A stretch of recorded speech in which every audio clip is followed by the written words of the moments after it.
Welcome back friends, स्वागत है आप सभी का हमारे यूट्यूब चैनल पे। आई होप आप सब बहुत अच्छे होंगे, अपना ख्याल रख रहे होंगे। ठंड भी ज़्यादा है और इस ठंड में ही एमपीपीएससी ने एक नया एडवर्टीजमेंट दे दिया है। जैसा कि उन्होंने बताया था कि हम आपको अपना एमपीपीएससी असिस्टेंट प्रोफेसर का एग्जाम 2026 में भी कराएंगे। वो 3 डेट उन्होंने अपने कैलेंडर में मार्क कर दी थी और उसी क्रम में उन्होंने अपना एडवर्टीजमेंट रिलीज कर दिया है। ऑलमोस्ट सारे सब्जेक्ट का, कंप्यूटर साइंस को छोड़ के बाकी सारे सब्जेक्ट का उन्होंने रिलीज कर दिया है। अब हमने भी एक वीडियो बनाया है, आपने हो सकता है एडवर्टीजमेंट देखा हो और भी लोगों ने बनाया हुआ वीडियो हो सकता है देखा हो। मैंने भी एक वीडियो बना दिया है। इस वीडियो में हम आपको डिटेल नहीं बताएंगे, वो चीज़ें बताएंगे कि जो बहुत ही पिन पॉइंट हैं जो आपको ध्यान रखनी है।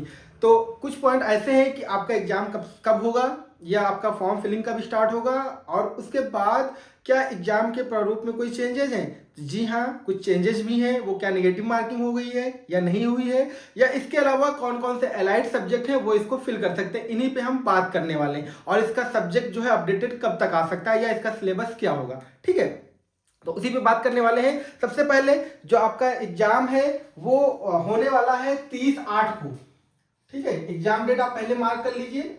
एग्जाम डेट है 30/8/2026, ठीक है। एडमिट कार्ड आपको मिल जाएगा, एडमिट कार्ड मिलेगा 20/8/2026 को, ठीक है। एडवर्टीजमेंट जो आया है, एडवर्टीजमेंट आया है जो आपका वो रिलीज हुआ है, वो हुआ है आपका 30/12/2025 को, ठीक है। इससे इतना पहले क्यों कर दिया है? इसलिए कर दिया है ताकि आपको ये रहे कि हाँ ये एडवर्टीजमेंट आ गया है, ठीक है। ये हो गया, ठीक है। ये पॉइंट है कुछ, दूसरा हो गया, तीसरा हो गया। अब इसके बाद इंपॉर्टेंट पॉइंट जो है वो आपका है कि स्टार्ट कब से होगा फॉर्म फिलिंग।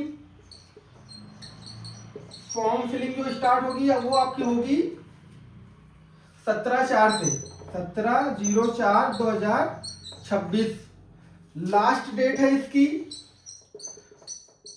लास्ट डेट जो है वो है 16/5/2026 without late fees. Late fees के साथ उन्होंने एक्सटेंड किया है, एक बार 3,000 रुपये लिए, एक बार 25,000 रुपये लिए, ठीक है। तो ये चीजें हैं आपके जो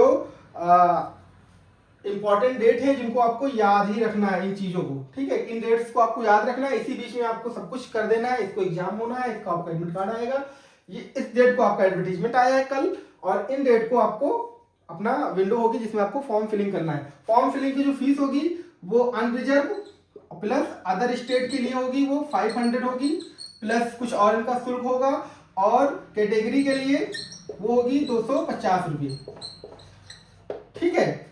और लेट फीस के साथ करते हो तो शुल्क आपका बढ़ जाएगा, और आप सुधार भी कर सकते हैं, करेक्शन भी कर सकते हैं। करेक्शन का जो पर करेक्शन जो शुल्क होगा वो 50 रुपीज होगा, ठीक है, 50 रुपीज होगा। अब हम ये बात करेंगे कि आपका जो एग्जाम हो रहा है इसमें चेंजेस क्या हैं।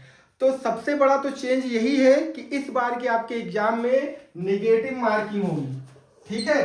पहला चेंजेस क्या है इस बार के एग्जाम में, वो है कि निगेटिव मार्किंग का होना, निगेटिव मार्किंग का होना, ठीक है। निगेटिव मार्किंग का होना सबसे बड़ा चेंज यही है पिछले से इस वाले एग्जाम में। सब चीजें सेम है, तीन एडवर्टीजमेंट आ गए हैं 2022 से लेकर 2026 तक, ठीक है।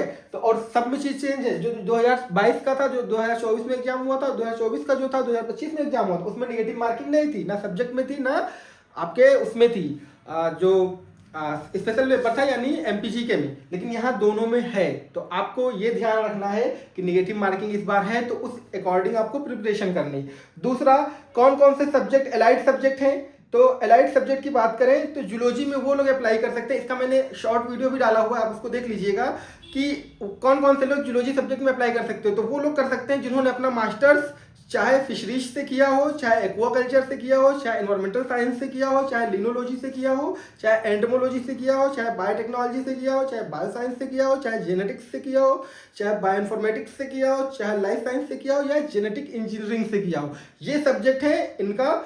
मैंने एक शॉर्ट वीडियो बनाया, उसको भी आप देख लीजिएगा, उसमें सब लिखा हुआ है, ठीक है। तो इनसे आप अप्लाई कर सकते हो।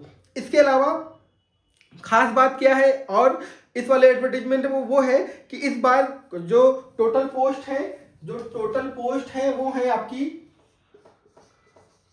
टोटल पोस्ट है वो है 119 इस 119 में अनरिजर्व में आपकी जो अनरिजर्व में है वो है 31, ठीक है, अनरिजर्व में 31, एससी में 19, एसटी में 19, एसटी में 25, ओबीसी में है आपकी 32 और ईडब्ल्यूएस में है आपकी 12, ठीक है। तो ये टोटल सीट है, टोटल 119 पोस्ट है, जिसमें से 31 है आपकी अनरिजर्व में, एससी में 19 है और इसके अलावा एसटी में 25, ओबीसी में 32 और ईडब्ल्यूएस में 12, टोटल 119 सीट है। मतलब अगर पिछली बार से हम कंपेयर करें तो ये भी चेंज है कि अनरिजर्व की सीट बढ़ी।